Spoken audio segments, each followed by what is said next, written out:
Well, I'd say it's more comfortable in here.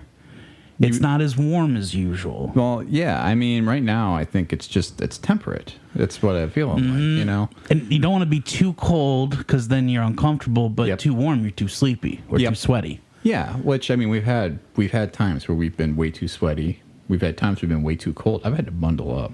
Mm-hmm. Yeah. But, yeah, right now, it's just right. It's like the three bears, right? You got not too hot, not too cold. Just right. We're baby bear. Mm-hmm. Yeah, we're baby bear in it, and I would say this is exciting time because it's not quite fall, but we're getting some of those days, and I'm thinking about making a soup. That's a good idea. Yeah, you know, get in the kitchen a little bit. And Fred, is something different right now? This feels different than what we normally do. You know what? It feels loose. Yeah, loose like a goose. Loosey-goosey, you might say? Yeah, and I just keep getting hungry because we're just talking about soups and goose. Well, I mean, have you ever had a goose soup? No. I don't even know if there is a goose. Is there a goose soup? I'm actually honestly curious. But you know what that sounds a lot like to me? What's that?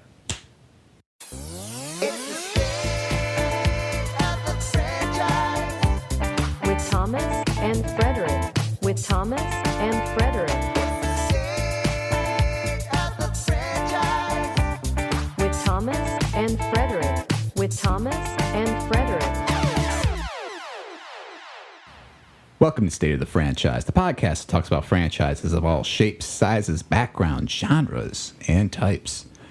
I am your host, Chef Tom Stadler, here with my co-host this week, the chef... what is like the top chef? Oh, you see what I did there? I saw what you said. I thought you were going to call me like the chef du jour. That was what I was trying to think of. Chef du jour, but that's just soup du jour, right? Chef of the day? Yeah, I'm the chef of the day, just today. Fred Dakin. Well, you get me riled up right now, okay? Sorry. You're head chef. I like it, head chef. Yeah, there's no mice under my head. It's just all me.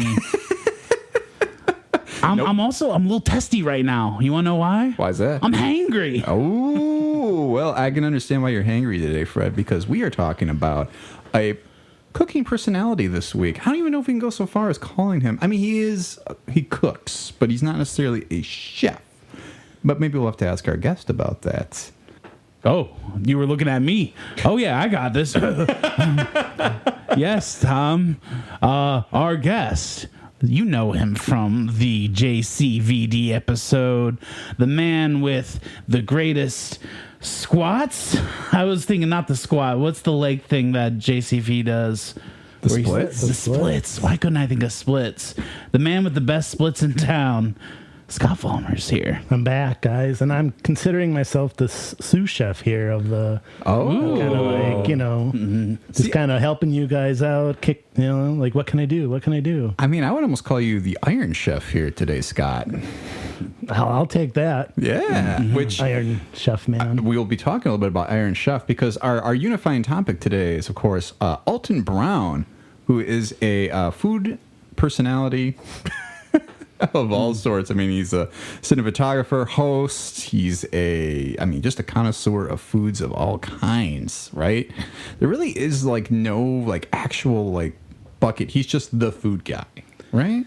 Yeah, he's a special guy. He's different from a lot of these chefs, and I'm learning that as we did our research for this episode. Yeah. I've always been a fan, but I like this Alton Brown guy. Mm-hmm. Yeah, I think he also prides himself on not being a chef or not being labeled like that. So he found his own lane, and he does what he does well. Yeah. Mm-hmm. And it makes a lot more sense knowing that, and I'm sure we'll get into more of this, that he wasn't a traditional chef. Just because I don't see Alton Brown in the back of a kitchen sweating it up with the rest of them. I can see Guy Fieri back there making pancakes or something, but I don't 100%. believe I would believe Alton Brown has cooked on a line before. But I still love him, and I still think he knows a lot about cooking. Yeah, he is definitely a very interesting person to talk about, and certainly when we started bringing up the idea of discussing a personality, and you guys threw out Alton Brown, he's somebody I knew of, but I didn't know intimately. And I was very happy to go on this journey because I have a lot to say about what I've seen so far when I've really gotten to sit down and actually look at some of the stuff he's done. And it's cool. Like, I think he's a very interesting person, and I'm very excited to talk about this today. But I guess before we really dive in, Scott, since you were the one who even brought up Alton Brown as an idea, where did you even kind of first encounter him as far as watching any of the shows? Yeah, I recall back in the 99s or 2000s, I think I had just discovered cooking at the time. Like, Okay. You got your first job.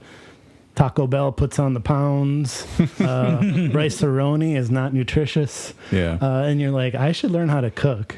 And I remember, I think my roommate had like a moose wood cookbook. At the time, Emeril Lagasse had primetime. Oh, yeah. The show. Is he the BAM guy? Yeah, the Bam. Okay. Yeah, garlic and Bam. Yeah, you'll know Emeril Lagasse, right? He's got his own food. He knows how to make this good stuff. I know him from seasoning packets. I feel more than anything. He's got it He's the guy from the seasoning aisle. He looks like he's out of Sopranos, to be honest. and he may have like a roaster too now that he puts his name on. So yeah, and I also recall. I don't know. I think I remember for a while. Then I moved out, and then I was on my own, and I couldn't afford cable. But I remember going to my parents' house during the holidays, and that was like the original binge watching. Like the Food Network would just put on all day Alton Brown, and that's just what you did. And you just watched the cooking show, and you're entertained because it was like a sitcom, yet cooking and informative too. So was that Good Eats then that you were talking Yeah, about? that was original Good Eats episodes that I believe is where I recall really Nice. coming in contact with the. And I don't think there's a better vibe than going home to your parents to watch cable at the holidays and watching cooking shows around the holidays. Like, it doesn't get better than that. Well, and I think it's something about the way that food kind of brings family together anyway, right? So it's like, it's natural to just have that feeling or that vibe of going there and it's like, ooh, Food Network's on in the background, right? You got a little Giada at home or something like that. Yeah, no one's saying, "Hey, turn off the channel. I'm sick of this." Right. What's the next episode? What are they cooking next? How'd they do that? I literally remember going just on vacation with my family. I think it was last summer, and we went to the Wisconsin Dells, and we were back in the hotel at night or whatever, and someone threw on Food Network, and I swear to God, we watched that shit for 2.5, 3 hours. Hell yeah. It's just rotating through shows. Yeah, or just give me a 2-hour block of Chopped and I'll be set. Yeah, Chopped is something. I mean, yeah, Alton Brown definitely made his way around too. I mean, he showed up. His own show, Good Eats, what we just talked about, that was on Food Network. He's been on Iron Chef America, which we mentioned before. Cutthroat Kitchen, he also was the host of, and Cutthroat Kitchen is wow. I cannot wait to dive into that because I feel like as much as we're going to be talking about Alton Brown, we have to talk about the concept of that show too. Well, I always say Good Eats is kind of like Bill Nye the Science Guy, but food, and then Cutthroat Kitchen's like Saw, but food. That's literally what my fiance said when we were watching Good Eats. She goes, "This is like food Bill Nye the Science Guy." It's just so funny. Was that where your first exposure was to him, Fred? For me, it was more because I didn't grow up with cable either. I had a pretty long relationship with Good Eats and good food. I'm talking about just the literal Good Eats. My mom was always a great chef. My grandmother was a great cook, and so I always had really good food around. Nice. But when it came to cooking shows, I never really had cable till I got older, and I kind of knew Alton Brown at first from just popping up on shows to be a judge, and that's a very different Alton Brown than you get on his shows. I feel. For sure. I feel he has a character in him where he's the snooty cook guy, and he'll come on to shows and almost be better than the show. And that was my initial opinion about Alton Brown, is he's this snooty Southern chef who, has opinions about cooking and this and that. But then you get around to Good Eats, which I got around to it in the pandemic, and the pandemic was my eat, pray, love moment with food. I did so much different types of cooking. I watched so many cooking shows, and Good Eats is the only one where you actually learn something, There aren't many cooking shows. It's either you're just watching a competition and you're not really learning technique, or you're learning how to cook one very specific thing, Yeah. And I love all those things, but there was something about watching Good Eats, where like I remember during the pandemic having a pen and paper and like taking notes and stuff. Wow. It all went in one ear and out the other like college did, but I just love that that's there as kind of like an encyclopedia of knowledge on how to cook, from simple things like a roast chicken to complicated things like making jerky at home. Yeah. And he definitely makes it in a very digestible way. Do you guys find that too? Yeah, and I even think he mentioned on one of the interview shows I was watching is like he had trouble in school learning stuff, but he knew like if you present it like in a comedic way, people absorb it better and will pay attention. So I think that's what he achieved with Good Eats, was a way to present science that was entertaining. Yeah, and you can see it too, because it's just there's. I was so surprised about entertainment value. I was watching Good Eats. I mean, just to give my background for real quick, I didn't like I said, I never really encountered Alton Brown. Like I'd seen him as a judge on a show, or or just maybe like popping up on like an episode in the background on Food Network. But I would never like zone in on him, and be like, okay, that's who that is. But yeah, watching like episodes of Good Eats for like probably the first time, really sitting down and watching one. I mean, it's kind of like right now how I'm talking. It's like he very much talks to you very quickly, right? And he goes in an entertaining way, and he has a way of telling you how much this food means to him. You have to respect the butter. You have to respect the punch bowl. It's like, okay, It also reminds me a lot of Danny Elfman too. He does have some Danny Elfman energy, and he does look like the guy from MythBusters, the one dude. And another similar vibe, I feel. Yeah, really kind of the same time too, I think, when MythBusters came on. But yeah, I mean, what is it though you guys think made him resonate for 20 years? Was it just that style that he came at us with? I always kind of felt like I was thinking back to him. He is not a host, and when Good Eats was pitched, he just wanted to direct it. He didn't even want to be in it. So what you see on camera, and I know from our improv background, it's real. It's not scripted. It's not pre-thought out. It's a stream of thought. It's him thinking. Is that for real? They didn't have any scripts written for some of that stuff? Well, I mean, he wrote scripts, but I'm saying that's it's his voice, right? Yeah, they had a team written on it, but I mean it's his personality coming out. He didn't audition for it. It was thrown on him, so it's his authentic self. Kind of on camera. Yeah, which you can see, right? Like he's very much, his voice is in that show, and I think his voice is in a lot of. I mean, even Cutthroat Kitchen. Like I'm like, it's kind of snarky even in nature, and you really feel him in that show. So I guess maybe we should talk a little bit about some of that history, knowing that he has been around for a bit, right? He was born on July 30th of 1962, so he's pushing 61 at this point. Or no, he would be 61, I guess, at the time of our recording. And he was born in Los Angeles, California, which is interesting, knowing that he is somebody who is known as a Southern personality, right? Yeah, I thought he was Georgia through and through. Yeah. Same here. But no, then he moved down there, and his dad was the owner of a radio station, WRWH, and the publisher of a newspaper called White County News, which is a little... Sounds like Georgia to me. I was gonna say for Georgia, White County sounds kind of interesting. They're kind of all that. Well, they're all white counties. Sadly, that was what it was like when I was there. I'm certain of it. Other than Dade, of course, which we counted in the elections, and everybody knows by heart now. But he studied film at the University of Georgia in the early 1980s and got his start in television as a cinematographer for music videos, including The One I Love by R.E.M. Guys, a fan of R.E.M.? I have been, yeah. I'm fine with REM. Yeah, just not like big fan, but don't dislike them. I like some of their songs, but I also like. There's a type of person who really likes REM, and like those people, I don't like them. Yeah, I would say like the REM pop songs that are on the radio. Yeah, don't go deeper than that. Yeah, that's a good point. I don't even know the video for The One I Love. Like I know Losing My Religion. So that's pretty wild. I almost said, aren't they the same song? No, I was more into the one that's from like The Man on the Moon. If you believe they put a man on the moon. I have a quick aside about the Man on the Moon just before we move on.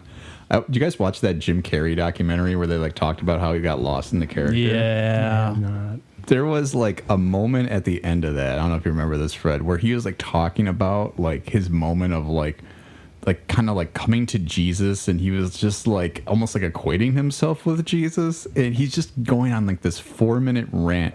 And I remember just watching with a friend, and I finally just turned to him after like 3.5 minutes, like, what the fuck is he talking about? Like, he's been ranting for 3 minutes about some like otherworldly bullshit. And I'm like, no wonder this fucking guy got this documentary made about it. Mm-hmm. Well, what's crazy about this is the same thing happened on the Sonic 2 set, too. James Marsden was like, I don't want to be in this movie nearly as much as I was in the last one.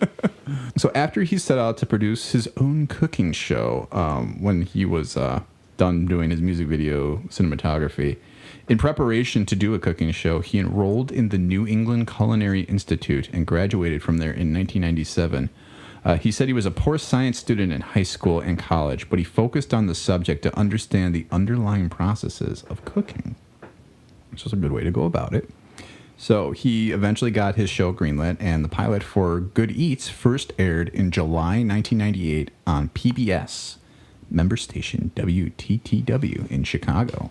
So after the pilot was picked up, Food Network ended up buying the pilot and put that show on their network in July of 1999. And the show has run now for 16 seasons.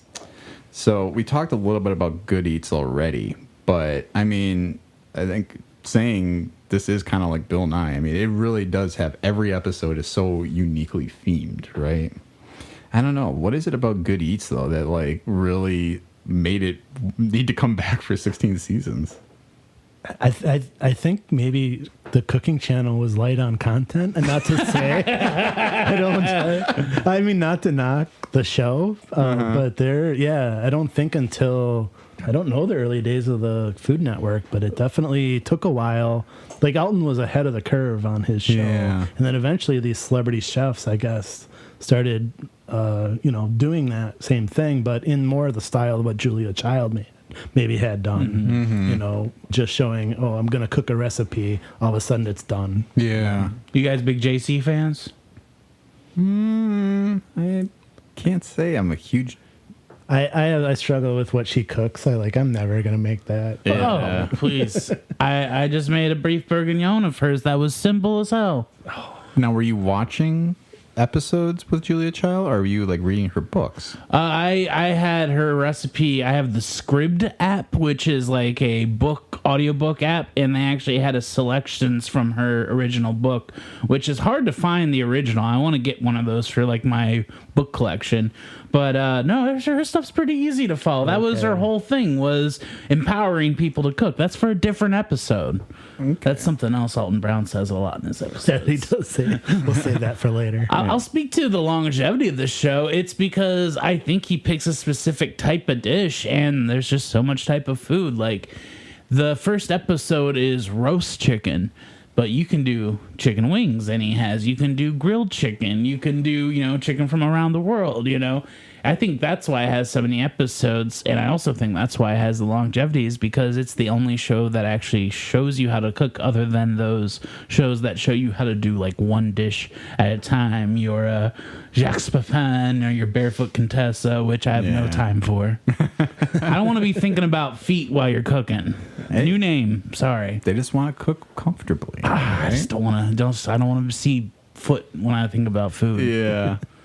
It was interesting, though, that we talked about Mythbusters before, right? And kind of being around the same time. And it was kind of an innovative show in that it was sort of like, okay, you've heard all these old wives' tales, or like these like urban legends that this can happen, or that's this, and it's like they went out and like seek to kind of do something educational.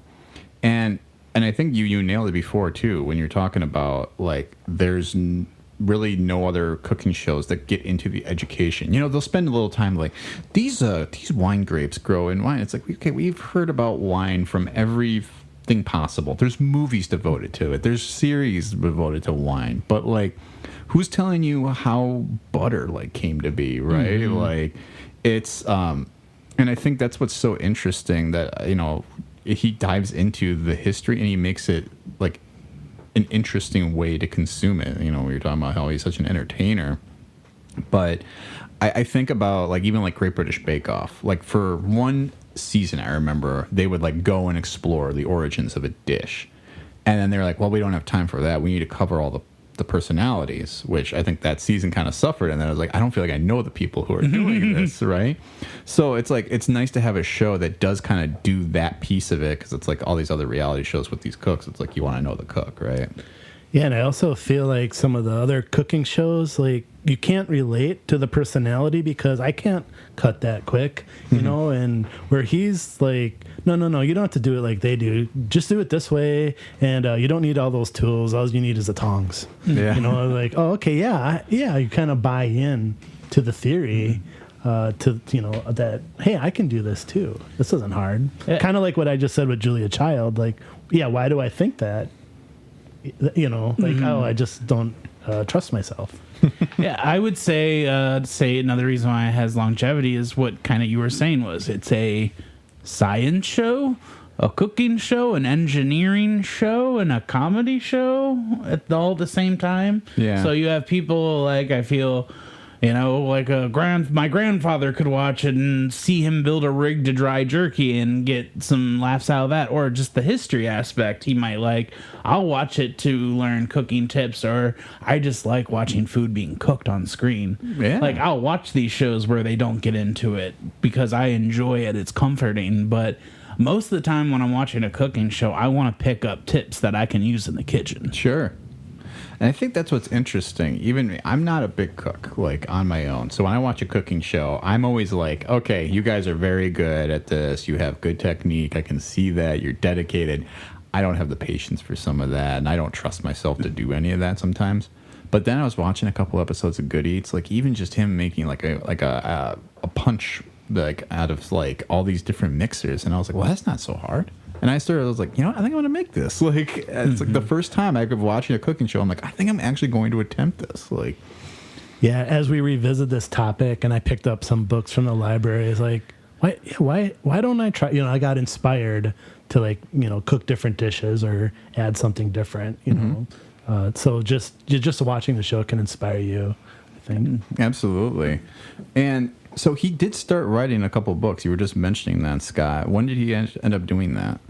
I think didn't he have like, I think he has like 12 books offhand. I know one he did, like Fred said, he's got a hardware book where he will show you how to build different types of cooking. I know one of the Good Eats, he did like a Japanese version of a cold brew system using 2-liter bottles. Oh, wow. So you know, to that thing is like, oh man, I could have that. It's like a $200 like coffee brew machine where you can just you know, suck down some A&Ws over the weekend, and you can make one. It does look like, his first book was I'm Just Here for the Food and Heat equals Cooking from 2002. So he's started, basically exactly 20 years ago. I'd like to comment on what Fred said. He was taking notes during the show. Actually, if you pick up his book on the shows, it's like a review of that. Oh, so then you don't, you know, like what you may not have picked up in the show, you can just refer to it in the book. Yeah. Santa Claus, if you're listening. Looks like he does have like 5 or 6 Good Eats related books. He has like the early years, the middle years, the later years. So obviously those came out, 10 years ago. That's so funny. He's like writing like the later years, and he's got however many seasons to make still yet. But yeah, it's definitely. I mean, it was a cooking show that I didn't realize I needed, right? Or just, I mean, and I guess calling it a cooking show is not. It's not doing it justice. It's a food show. Mm-hmm. Like it kind of helped define Food Network, even though half of Food Network or 3/4 of it is actual like cooking competitions or somebody who's teaching you how to cook, right? And I don't know. There's something about food competition shows and stuff that like it's entertaining, but then at some point they do all start to blend a little bit together. For sure. Yeah. I like it when a cooking competition show adds layers, like a Cutthroat Kitchen, or even I'm not a big Guy Fieri fan, but I do really like his show Guy's Grocery Games, where they're in a giant giant grocery store, and they have to shop based on themes and then cook with their shopped items. I like it when you add like a couple different things like that, but just like some of these straight up cooking competition shows can kind of seem samey after a while. I was thinking of trying to define that, and it's like I like food puzzle shows, cooking shows, competition shows, where like they're presented with a challenge or a puzzle to solve, and then you're watching them solve that puzzle. Yeah. Yeah, last night I was watching a Guy's Grocery Games where they could only buy items that started with like a B and an S or something, and it was very interesting, them grabbing the things. But of course, it'd be like, I'm buying black garlic, and then but then they would use the like second word sometimes. But still, it was pretty inventive and cool. Yeah, but I mean, it's definitely like at some point you realize all these chefs can cook, right? It's like, what can we do to tie one hand behind their back and try to make them, have to, do something one-handed? And it's like, oh yeah, are they still as good, or can they just fall apart when this stuff comes at them? And that actually gets us to our next series. So in 2004, he started appearing on Iron Chef America, Battle of the Masters. So that was actually the second attempt to adapt the Japanese cooking show. But he did end up on more episodes of Iron Chef America. And Iron Chef America Iron Chef in general. Let's just talk about Iron Chef in general. Like, this show, obviously, it shattered international barriers, right? It's something that's resonated in multiple countries. It broke borders. There you go. I don't know why it took me so. It was a phenomena, as I recall. Phenomena. Yeah, it is. I mean, is it not still kind of in some ways? I mean, all this cooking the phase of cooking shows has definitely gone down a little, but I feel like 2005 to 2010 cooking shows were at the peak of their power. Like, they were everywhere, and Iron Chef at that time in America was huge, I remember. Yeah, for sure. And I think he was kind of the right person to host a show like that, because it's like you need somebody who can be sort of like a sports commentator as this like competition is going on.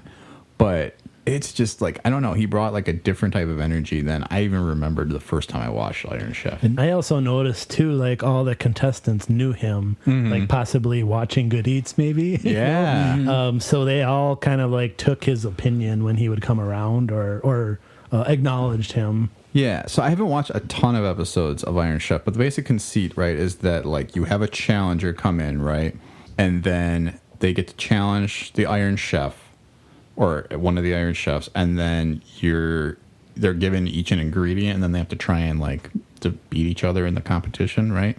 Am I missing anything on that? Mm-hmm. But I think that I'm not super familiar. I did see that one episode where the guy killed the host. What? Yeah, it was like a big sword fight between like the host guy and maybe it was a gunfight. I don't know. And I think he ended up getting killed. You know what? That was John Wick 3. I get confused because it's the same guy. Because you were talking about they have a challenger come on, they challenge someone, and I didn't make the connection. I know. I was just out here. I was like, did this happen? And I was going to bring that up, and then I forgot I was going to bring that up. And then I sat here being like, what is he talking about? How could you forget Parabellum? Oh. And he's so good in Parabellum too. It's just funny. Like, but I was so focused on Alton Brown. He was also in Street Fighter. I don't know if right? What? The Iron Chef? Nah. John, the mask? Look, we don't talk about Street Fighter on this podcast. We have to watch far too much more Batman to even begin talking about that. We're not going to name names, but somebody's been badgering us a bit about wanting to do some Street Fighter. But it is a good segue from you coming on and doing Jean-Claude Van Damme and talking about the fact that he is going to be voicing Johnny Cage in the next Mortal Kombat, which is very exciting. But yes, Mark Dacascos is the chairman on Iron Chef America, while Alton Brown is the the commentator, I suppose. So, I mean, I don't know. I guess he's not a host of sorts, but he is certainly your maitre d'. Yeah, because they have like the guy who's kind of like the host guy, the guy, gentleman you just said, and then they have like chef people too, and that's who gets challenged at the end. Yeah, right. And it's definitely a very interesting show because I can see why it does feel like, it's like, oh, okay, here are these like unprovens coming after these master chefs, as we were kind of joking about at the beginning of the podcast, right? And like Bobby Flay is constantly on this show. Like I was going through all the episodes just on Max to see. I'm like, okay, who are the competitions against? Just everybody's coming for Flay. they all want to. Then he had to make the show beat Bobby Flay. Yeah, everyone wants to come for me. I can't help it. That's what Bobby Flay sounds like.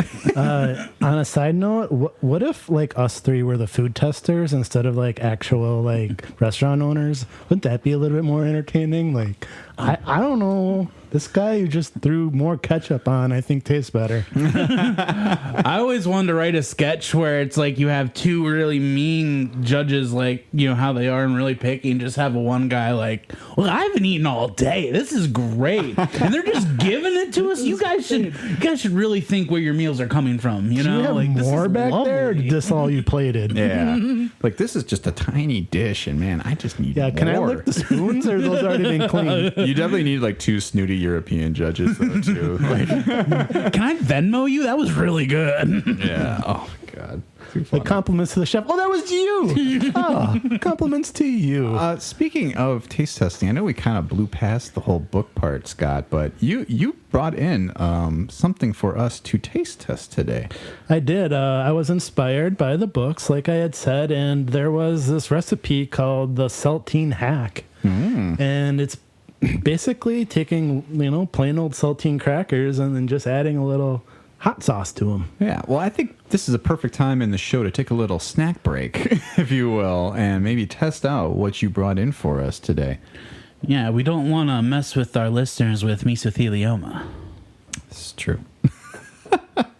So the first one you made, Scott, which is this? It'd be the lighter one. It's I guess it was just butter or clarified butter, which was a whole experience making. I thought I had like burnt butter. Then I had, from Menards, like you usually do, I had some Frank's Red hot sauce, like a 3-gallon container, yet it only requires 1 tablespoon. So for this recipe, though, so this is basically, were these recipes that he had on the show, or was this just that he wrote these specifically for the book? Well, actually, he released a web series called Pantry Raid during the pandemic, and that's where I had seen it. And then, I just discovered it both on his website and in a book I had. So I was like, oh, I got to try this. Yeah, we'll have to give it a nibble here. That is mustard you're tasting. That was part of the recipe, too. I think I need to have another one. This one looks extra seasoned here. Yeah. Yeah, I was going to say, I don't know that I got enough of the seasoning on that last bite. Yeah, it's missing the hot sauce. Last night when I baked them, the hot sauce came through more. Today it seems like the mustard's coming through more. Mm-hmm. I would say it does taste. I feel you've elevated the saltine to a buttery Ritz almost. With a little bit of a pepper in the back, which I like. Definitely. Yeah, it's good. I think I get more of the mustard, like you're saying. I get that little spice in there. Next up, so when I made that, I'm like, this is just a hot wing recipe. So I had actually some hot wing sauces. So next is a Frank's Red Hot Smoky Hot Barbecue. Ooh. And I just loaded these up, and they didn't even bake right, so that's why they're a little sticky. Well, we'll have you guys take a bite first. I had one of the butter ones that was popping with flavor, and it was really good. Ooh. That's what I discovered. It's almost like either I didn't count out the crackers right, or it needed more seasoning. So I like the hot sauce one. It's giving me Old Bay. So as I made 3 crackers, and one of them was a mystery cracker, and I know the history of Old Bay on the show. What? And I made an Old Bay saltine cracker. Oh my gosh, it's bussin'. Yeah, I loaded it. So I dumped it. That's the one that's kind of like more dark brown? Yeah, More dark brown, but not sticky. I ate the wrong one, but I'm glad I did because Yeah. oh man, this is a class act right here. Yeah. All right. I'm going to have to take a picture of all of these. Make sure the listeners can get a good look. So the Old Bay one is pretty good. I'm going to try it myself. So I'll let you guys talk amongst yourselves. So, Fred, there's another ingredient, and I was just with the Old Bay. It's taco seasoning. Ooh. I don't know if you can pick it out, but I was just looking for in my fridge another type of sauce, and that's what I had. So it's Old Bay taco, which I was like, I'll try it and see what they say, but I don't think that's a classic combination. No, the first nibble, you definitely get the Old Bay, and then the aftertaste, I think you get a little more of the taco seasoning. You agree? Or taco Yeah. sauce, yeah. So I don't know if I missed you saying this. How do you go from cracker? How do you apply this stuff to the cracker and keep its crunch? I did the wing technique. I threw it in a big old metal bowl and then just did the shuffle. And then I had like a spatula, so anything that was up on the bowl, I went back down and then just kind of, shook the crackers. So I think that's with there's not enough sauce. That's what happened with the first hot one. The hot wing ones, I would say, is like they just weren't sauced enough. I think I needed to put more sauce in the bowl. Yeah, very possible. Well, no, that was very good, Scott. Thank you for making those for us. But yeah, so after Alton Brown, so we talked about he wrote some books, and then he went to do his narrator duties on Iron Chef America. So after he did that, he did actually start a different show that was called Feasting on Asphalt. And this explored the history of eating on the move. So Brown and his crew would travel around the U.S. Via motorcycle. It was a 4-part miniseries about the history of road food. So he samples food from along his route. He includes a history of food segment documenting his famous road trips and interviews, many of foodies he's met on his travels. And this series premiered on Food Network on July 29th, 2006. Have you guys watched the show? I haven't seen this show. It sounds good. Mm-hmm. I did not was able to find it either, but I did have a book from the library. Oh. And for your pickle aficionados, there is a recipe for Kool-Aid pickles in this book. Snap. And I was just trying to find out what city that originated from. It's somewhere along the Mississippi River. Maybe I can try to find that. So he wrote a book about his travels? Yeah. Oh, yeah. that's awesome. Ooh, I see tamales. Oh, and there's the pickles. Yeah, what does he count as road food? If you imagine Route 66 or something, it's just shacks along the way that, probably have been restaurants in generations for years and just are just family recipes that the whole town enjoys. I always want to do that. Go out west, hit some spots, find some new good eats. Yeah, good. Ooh. I'm doing the Leo thing right now. It's funny, too, because I feel like when you do go road tripping, and I just did a road trip this year, you don't necessarily find yourself stopping at a lot of cafes. You sort of lean on a lot of fast food restaurants. But when you're stopped in a city, then you seek out whatever's around there. But man, some of those greasy spoon diners you see on the road, sometimes I'm like, I bet those are really good. That's the downside of bringing the dog with us when we usually do our drives. Yeah. You don't want to leave her, inside looking through the window at us like, is that good? Is that good? Is that a good diner driving and dive? Diners need a retractable roof so that if it's a nice day, they can just sort of open it up a little bit. Maybe put a net on the top so it keeps the bugs out. Spoiled in Bayview. You go to a place with your dog, they bring out a water bowl. Yeah. Drop a little treat on the edge. Yeah. I say this would be my next. I'm surprised I didn't watch this show. It must have been when I didn't have cable, but that's one of my second favorite types of food media is when they go somewhere and you get to see what a region's food might be. That's why I always like the Man versus Food show with Adam Richman. You'd maybe go to a college town and you just see like their biggest burger, and you're like, dang, I need to go there. Yeah. And try that burger. Like, how many eggs were on it? 8? Whoa. Which is so funny because they did one in Milwaukee, and like they picked the most random restaurants. They went to Red Rock Saloon here. And it felt like they made up a bullshit challenge that like they don't regularly have. Yeah, that's always the thing. Like, I know Diners, Drive-Ins, and Dives came here, and they went to at least Comet, which was kind of cool. But then they went somewhere else that I was like, huh, like, I don't, Ma Fisher's, that's not where they went, but I mean, that would maybe be a good suggestion. Yeah. Like, that's the vibe I feel of the show. I don't really watch that show, but I do know that there is an app that has all those restaurants. So if you are traveling, you can hit these diners. Drive-ins and dives? Diners, drive-ins, and dives. Can I make another suggestion? There's this food competition couple. They moved to Wisconsin. Her name is Katina Eats Kilos, and her husband is Randy somebody, but they moved to Wisconsin and started doing Wisconsin-specific challenges. Ooh. Food challenges. So she hit up stuff around, like, Janesville or, up in Green Bay. She was hitting, like, and it's a newer show, so you can kind of see more authentic food challenges in Wisconsin. Yeah. I'd like to see that. Me too. And she's just a tiny little girl. I don't know how she eats, but it's entertaining. Oh, it's always the smallest people that will always take Have it down away. the most food, 100%. But yeah, I think it would definitely be good. I mean, we're recording this before Top Chef is airing from their Milwaukee season, but I'm very curious to see what restaurants they end up picking, because I've seen definitely on like the Instagram of some of the hosts and that they've gone to like Cops, and they've gone to like Leon's, and they've gone to like a couple other staples in the city. But I'm wondering if maybe they're going to give maybe a little more love to like places that don't need to be, challenge specific, right? Mm-hmm. So just come to the Euro stand. It's not that great, but it's special to me. Oh, but Oakland Euros though. Oh, I hope in an episode they have to go like work at Oakland Euros, because I bet that would be pretty awesome. They have to work at Oakland Euros, and they have to serve me after I've been drinking all night. That's the challenge. That'd be fantastic.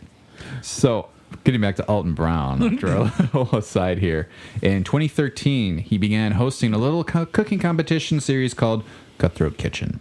So this was on the Food Network, and in each episode, 4 chefs are given $25,000 with which they are to bid on items that can be used to hinder their opponent's cooking, such as confiscating ingredients that those chefs want to use, or forcing them to use unorthodox tools like a kitchen sink or or like a pipe.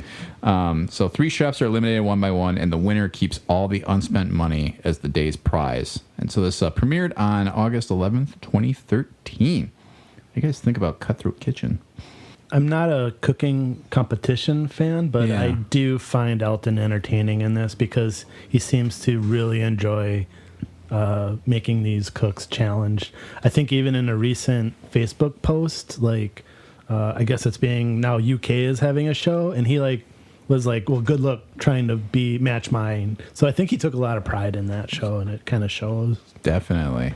That's very interesting you mentioned that, too. It does kind of have like a English vibe to it in a way. Taskmastery. Yeah. Ooh, it does a little bit. Mm-hmm. Oh, man. And that would be kind of fun, doing like a cooking competition that is like Taskmaster. We're not on Coulda, Woulda, Shoulda yet, Fred. Hold your water. Hey, I'm just talking here. Yeah. What do you think of this show? You watch a lot of it? I don't watch a lot of it, but I will throw it on, and it's enjoyable. Generally, a lot of the streaming services, the wonderful, nice streaming services we all enjoy, that has everything that we need at all times. They'll sometimes dump new episodes of the show, and I'll always catch from October to December. I like to watch all the themed episodes of any cooking show. Yeah. So that's generally, if I'm watching that show, it's a themed like holiday episode. Yeah, and I think it's a good one just to throw on if you are just ever in like a mood for something that is completely wacky.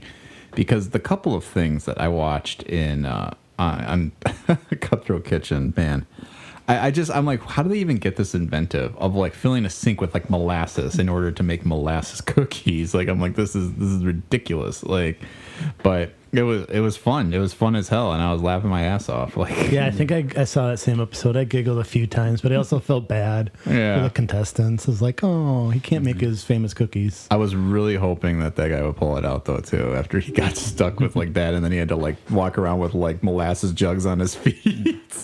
And I do like he gets good guest judges, like other good food personality people. Oh yeah, Yeah, like he gets all the people I like, because I know I keep saying this. I'm not a Guy Fieri fan. I like his circle of people he gets. Like I can't think of any of their names right now, of course, but they're all the guest hosts on all of Cutthroat Kitchen. yeah. And I just love that circle of people. It's like a mix of food critics and chefs, and I just love that. Yeah, and I think it is such an interesting spot for him to be in, to not really have a defined role. It's like, I am somebody who hosts shows, or I am a historian, or I am not, he can pretty much be anything, which a lot of these like guest chefs do anyway, right? Like they all will go on other people's shows. They'll be taste testers, or they'll be like, they'll teach somebody a technique or whatever, or it's like, oh, I'm gonna let you like be in my restaurant for the night or something like that, right? And it's just, but I feel like he's just can fit so many different hats that like, yeah, he just like is like the Food Network go-to guy. Right? And his personality definitely fits for Cutthroat Kitchen. He is just seems like he's got like, I don't know, bundles of energy. He did claim that's a character he's playing. Oh, is so that right? I don't know. It might be a heightened version of himself, but not. I mean, if people are judging Alton on that, I mean he's playing a character. Yeah. Just wanted to say. I would say his Cutthroat character is kind of the vibe he'll have when he shows up on other shows, though. It's weird. Like, he'll have that kind of, like, cut off. Then you watch Good Eats or something. He's very, like, personable. Well, and isn't that kind of the same way with a lot of people, right? Like Gilbert Gottfried never talked like this all the time, right? Like, I'm sure in his personal life he was totally normal, Or you had Stephen Colbert, who's always playing. I mean, his name isn't even Colbert, right? It's Colbert, like. So, I mean, it does not a surprise that like, okay, he's defined a personality and he's going to play that right on all these shows.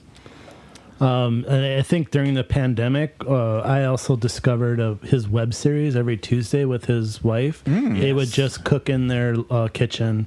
So you saw his personality there, and what I loved about that show is like his kitchen. He cooked like the way I would cook. Like, what's the next ingredient? Oh, I'll get it from the fridge.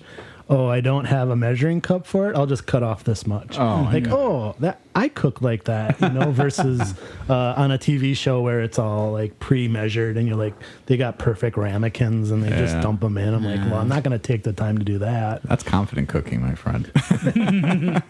Well, I mean, you tasted my crackers. I'm not the best, so but These are the best crackers I've had in a while. Okay, I was going to say I can cook to what my palate sometimes. Well, you do well. What was the show called that he did? Because I don't think I wrote that one down. It's called Quarantine Kitchen. Okay. Yeah, he filmed it on like an iPhone, live streamed it on an iPhone, and he would just hang out in his kitchen and just talk to the camera directly. Sometimes read comments.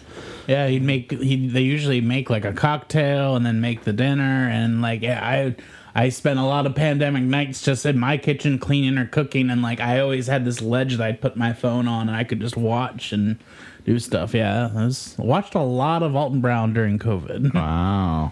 Well, that's good, though. I feel like he's the perfect type of person to get you through that. Because he does have as much as he's playing a character, he's an infectious personality, right?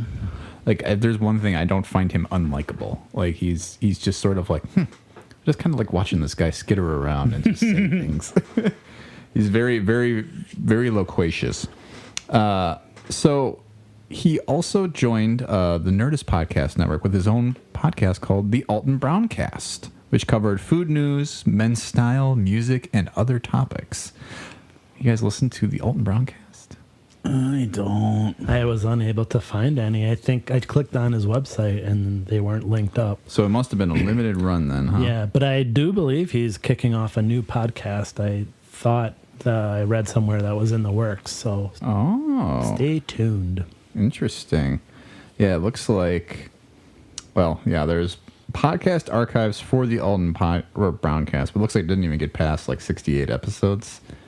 But yeah, as far as a new podcast, It sounds like it started getting talked about end of last year, but no news on it yet.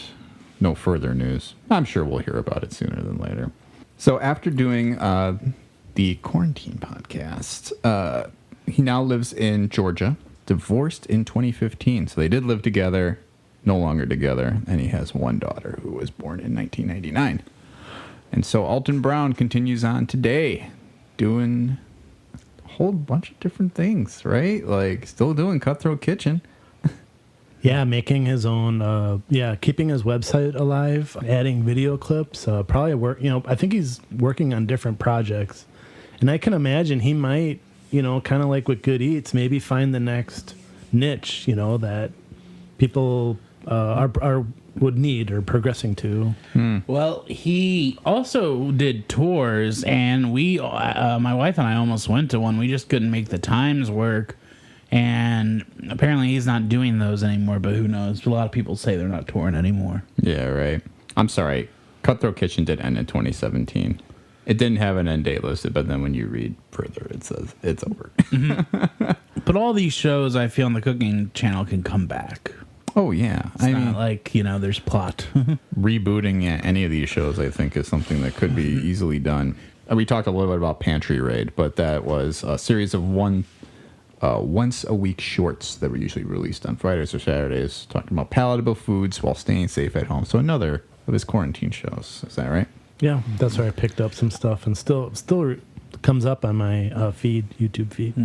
I think it was either him or it was the home kitchen guy. I think it's just home kitchen guy. But they had a pantry episode where they showed you how to just make crackers like that from scratch. Which was really easy to do. It was like cheese crackers. And I don't know. I just love anything where it's like, this is stuff you probably have in your house and you can make that. And he talked about Good Eats and having it 16 seasons and having longevity. I was just thinking about something we didn't mention was he did Good Eats Reloaded, which he took his episodes and it's pretty much him watching them and being like, that's actually not what I think about cooking anymore. That's not how I do it now. This is how I do it now. And then he'll redo it. And I think that's kind of a cool concept. I think he should come out with another season of that. That'd be great. He could do like the podcast that the It's Always Sunny guys do, where he's like, they watch the episodes and then they do a talk back about like, oh yeah, here's what we were thinking at the time, or here's how this came together.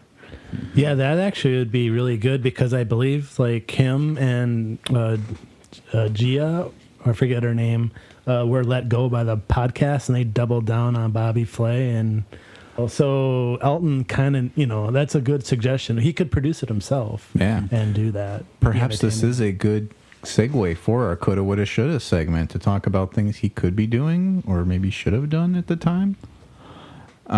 I guess, yeah. So, I mean, doing another type of Good Eats, like Reloaded, if he continues to do something like that, would be a fun idea. But are there any other types of shows that maybe he could be exploring based on his personality or things he has done?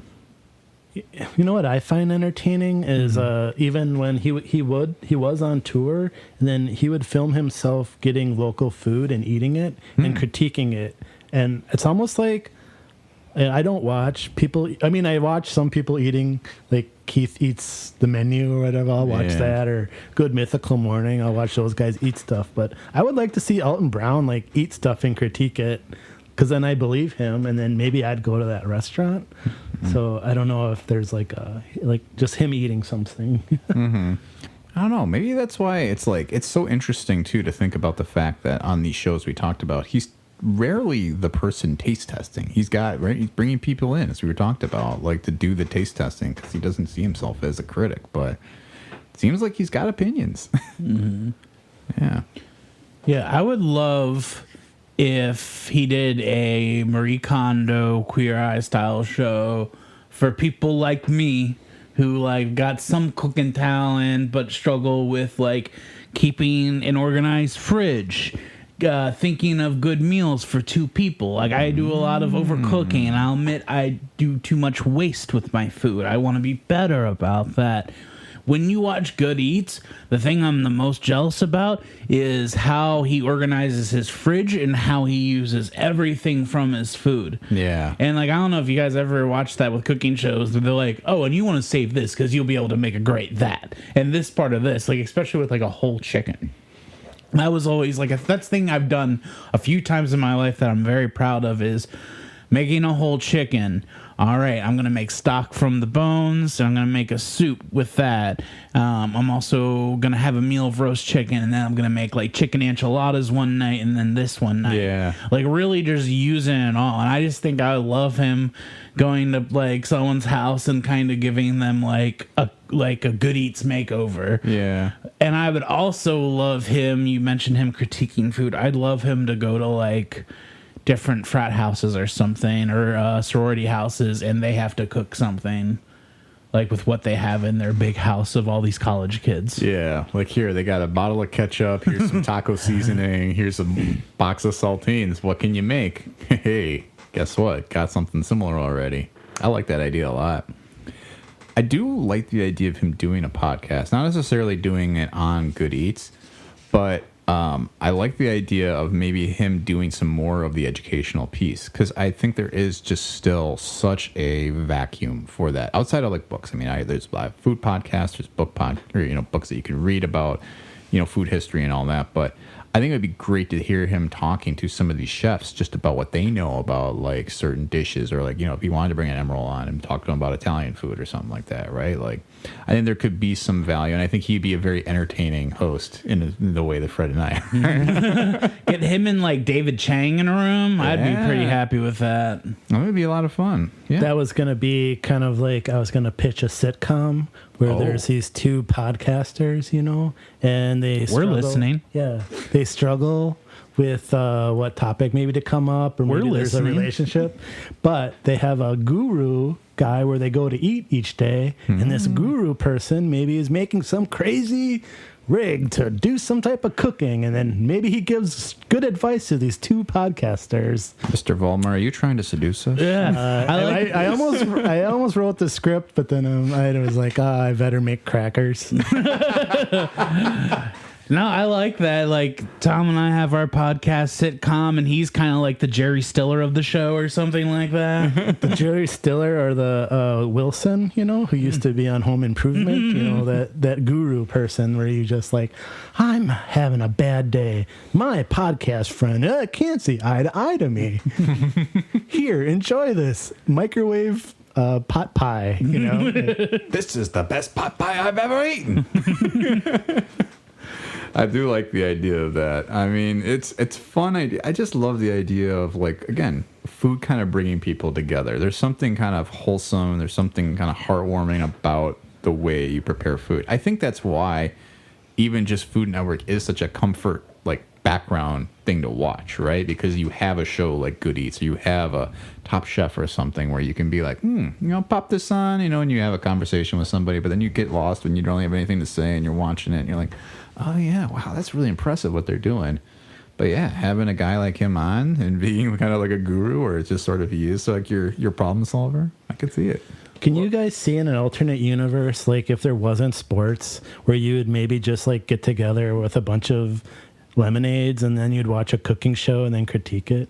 Like, is that like that sounds like what I want my life to be. Yeah, it was like, sports, get that out of here. Put on like, Jack Papon. Yeah, let's not be mad at each other for losing a meaningless game. Let's like, oh my God, do you see how fast he cooked that onion? How do you do that? Which is how I watch the shows. I'm like, with my wife, I'm just like, that's going to be raw. That chicken's going to be raw. And what are you doing? It's raw. And I'm like, I told him it was raw. You got to brine that first. What are you doing?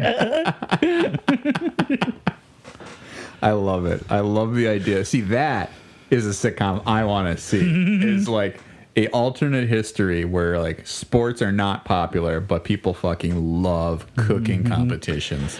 Yeah. Like they pack arenas and stuff. Emeril Lagasse, he got traded to a new kitchen. He came out, he slipped on a banana in the first 5 minutes. And he was out for the rest of the season. Bam. Wow. Oh man, I Topical. had him drafted first in my fantasy chefs. Now, funnily enough, Fred and I do fantasy Great British Bake Off, and that does add a little bit of extra zest I to had it. no idea.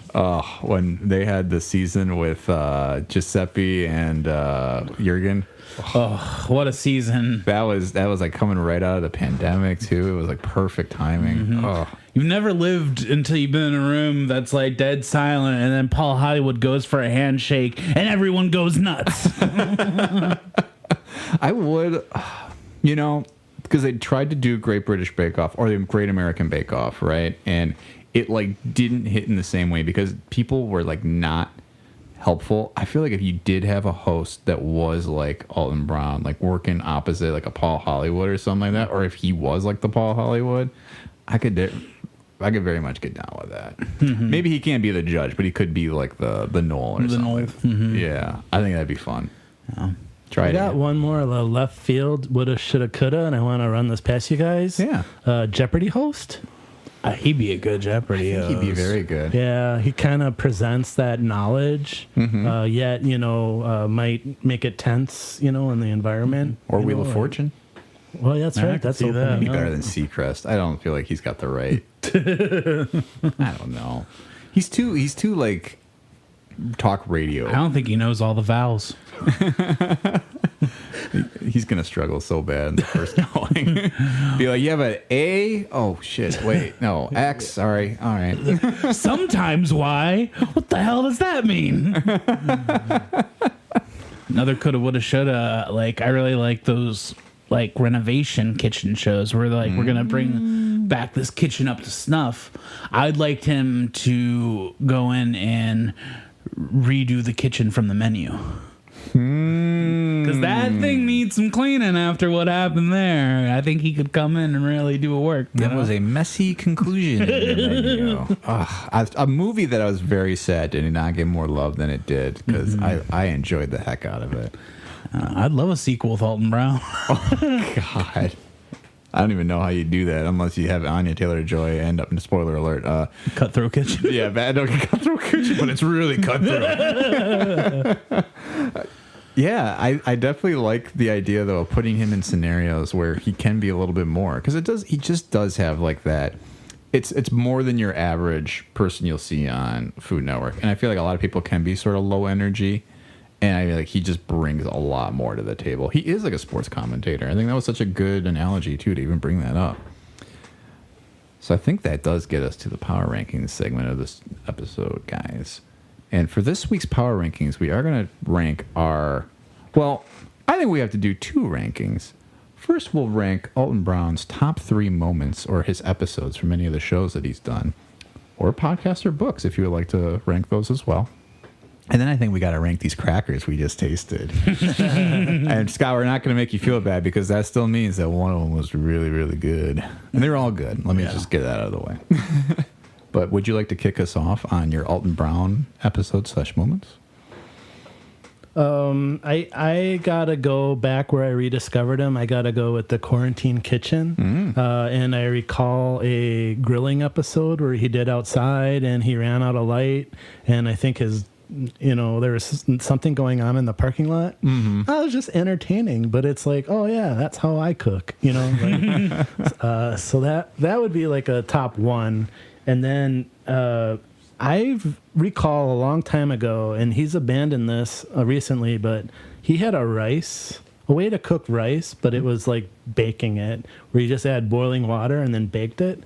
And like that rice to me turned out perfect, and I would use that on stir fries for a week. So you've made the recipe. Yeah. Wow. Yeah, and I know now he suggests something else on the pan, and but I remember baking that rice and being like, it's a big quantity, but it came out fluffier than the other way I can remember. And then I just got to throw out maybe his like a Stephen Colbert appearance where he I think brought out this machine, and it was like I don't know what it all did, but it was just like entertaining and crazy, and it's fun to watch that. So those are 3 memorable ones, but that I can think of right now. I like it. Yeah, those are very good.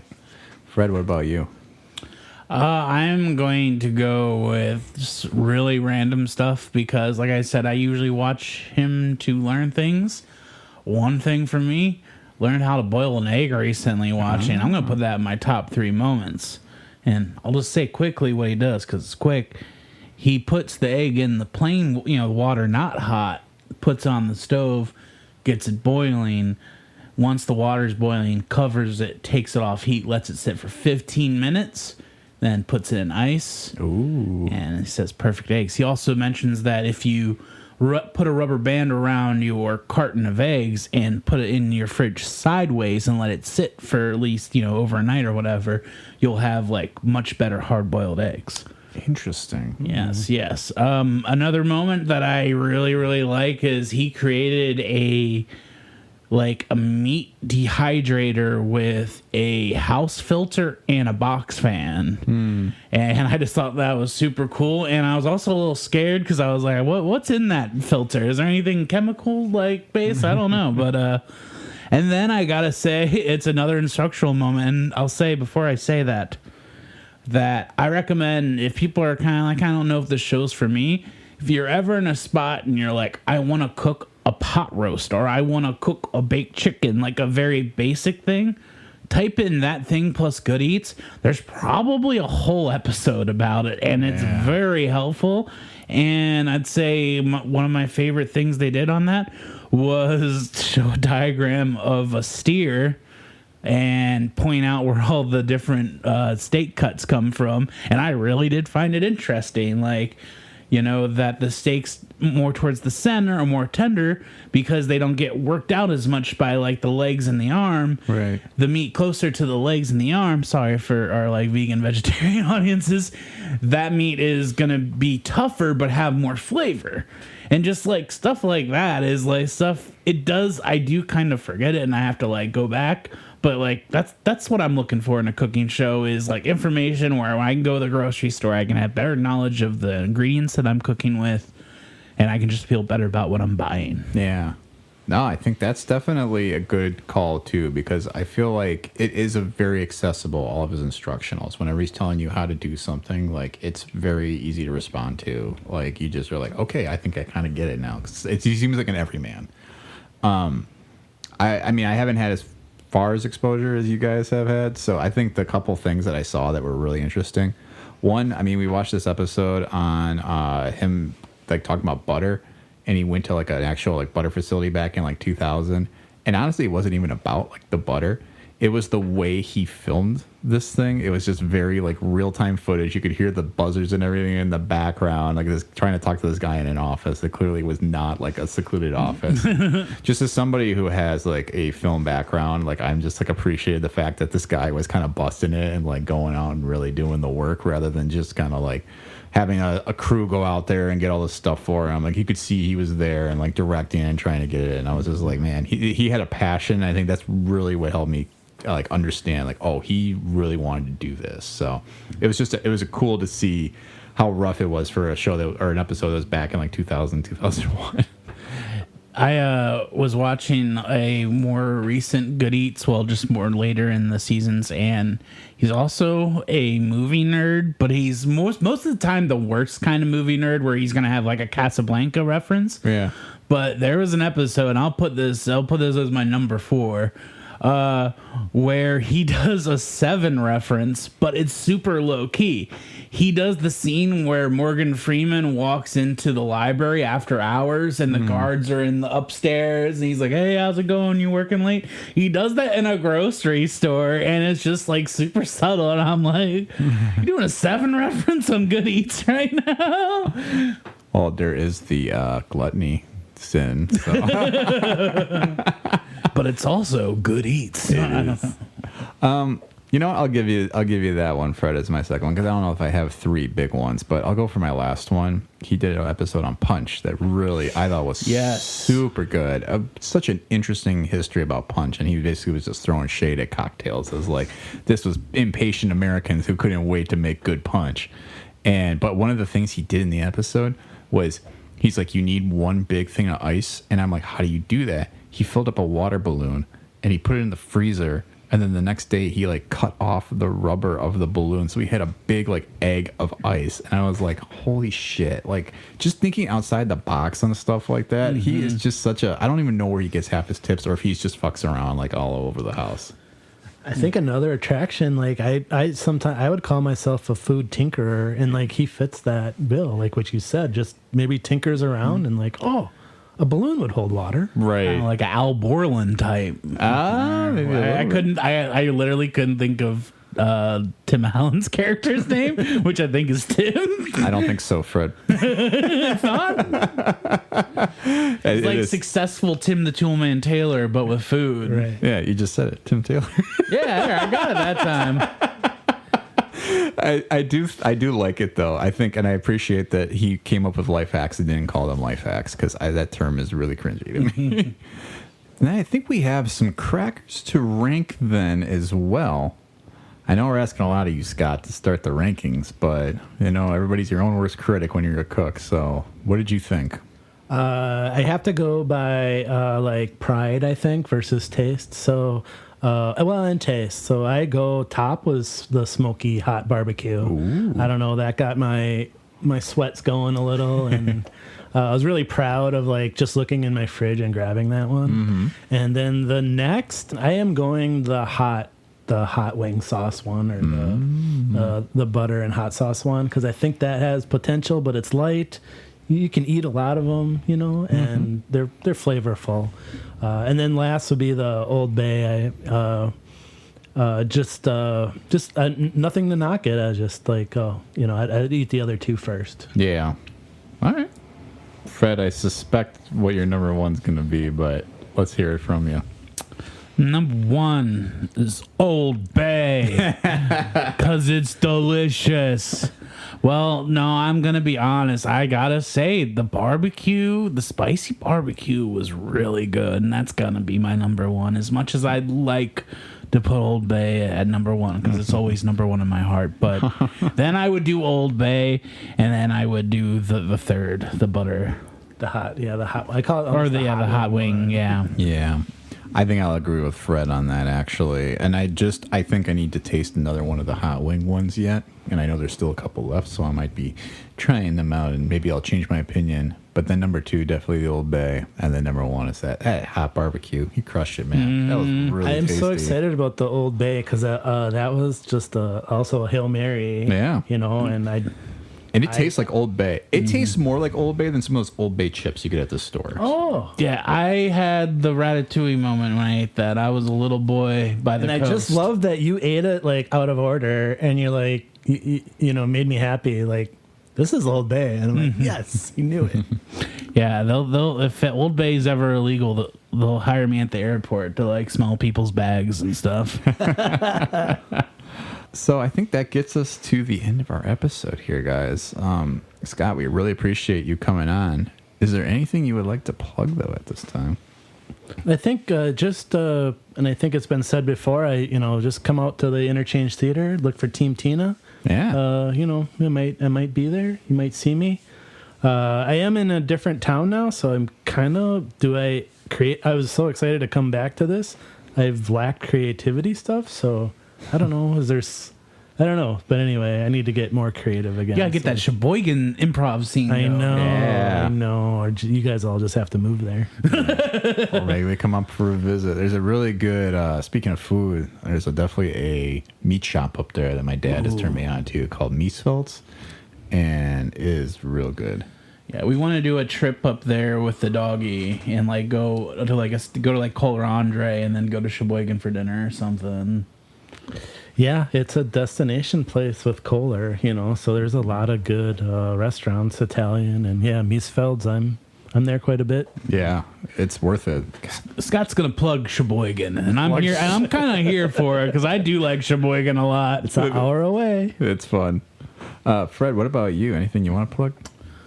I don't have anything to plug. I'll just plug the podcast. I think we have a lot of exciting stuff coming up that I'm going to let you talk about it. Yeah, and actually I am going to plug, instead of my usual stuff, I mean, obviously you can rate and review this podcast. Please share it with others. Write us a review if you have some time. We really want to hear from you guys if you enjoy it. You can reach out to us at stateofthefranchisepodcast@gmail.com. You can find us on Facebook, Twitter, Instagram, Threads, at State of the Franchise with Fred and Tom.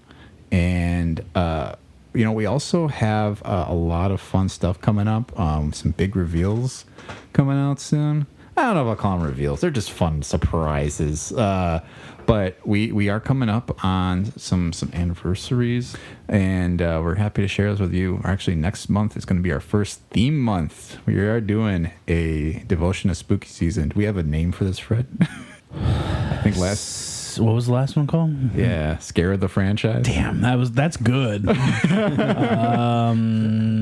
Scream of the Frankenstein. Doesn't suck. Doesn't suck. Yeah, I mean, so you'll definitely be able to enjoy some fun stuff coming up, because for next time we'll be talking about the Scream movie franchise. So lots of fun coming up there. And, I'll just take the time here again to say thank you again, Scott, for joining us for another podcast. We're always excited to have you on here. 100% fun. Yeah. And we'll see y'all next time. Got no cares, 'cause all I wanna do is charge my phone and drive, listening to you. And what they talk to you about will always be